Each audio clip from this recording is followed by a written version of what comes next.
Hi, welcome to Lachlan Likes a Thing, a show where I take a thing and see whether or not I like it. Now the thing we're looking at in this video is the Sony XBA-C10, which is a single balanced armature in-ear earphone.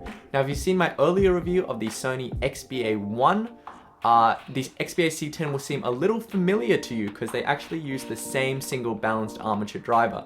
Now if you don't know what I'm talking about, I recommend you have a look at my Sony XBA-1 review because it does go a little into what a balanced armature is and how it works for the Sony XBA-1. Now the XBA-C10 is very similar to the XBA-1, but there are a number of things which make me like it a lot more than the XBA-1 and make this one of my most recommended budget earphones. Now firstly, the XBA-C10 is a newer release and it comes in at a lower price. I got this for something like $30 on Amazon Japan. So they're really nicely priced, and they also come in a couple of different colors. So I've got the green pair here, but you can also get them in black, red and white. The XBA-C10 is the earphone I use when I go to the gym, and there's a couple of reasons for this. Now firstly, the most distinctive part of the XBA-C10's design is the ear loop, which is just this delta shape here. And what that does is it just sits in the outer ear and it gives the XBA-C10 a really comfortable and stable fit in the ear.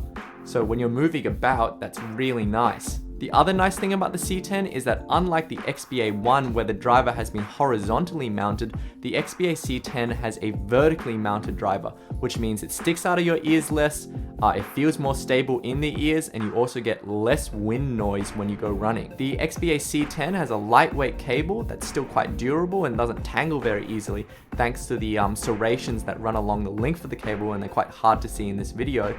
And they have a nice significant strain relief unlike the XBA-1, which means that you don't get much cable noise and they're nice and durable. On the other end of the cable, you get this nice simple 90-degree mini jack with a strain relief. With the C10, you get a shirt clip, a cable winder, and 4 different sizes of silicone hybrid ear tips, but you don't get the foam hybrid ear tips or the carrying bag that you get with the XBA-1. So how do the C10 sound? Well, they sound very similar to the XBA-1, so I'll try not to repeat myself too much. They have a clean, articulate sound to them. It's quite lean, they work really nicely with female vocals and stringed instruments. They don't have a great deal of bass to them, so if you're after a lot of bass punch, these are perhaps not your best option, but they don't completely lack bass, so they're pretty nice and neutral. These actually sound a little cleaner to my ears than the XBA-1. There's just slightly more high frequency detail. And so I actually prefer the sound of the XBA-C10 over the 1 because I thought the XBA-1 could sound a little grainy. So overall, I really like the XBA-C10 and I'd really recommend it to anyone as a workout earphone, a backup earphone, or because they come in a number of different colors, they'd make a really nice gift for someone because they're comfortable and almost everyone could get along with these. If you buy a couple of them in one go, you can get them for something like $30 from Amazon Japan, so they're really good value.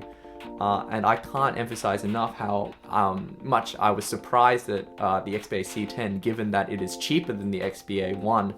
I was actually more impressed with this one. Anyway, I have a Facebook page now, so if you want to talk to me about gear, just hit me up there, or you can tweet me at LochLikesAThing. As always, thanks for watching this video, thanks to everyone for liking my videos and subscribing to my channel, and happy listening.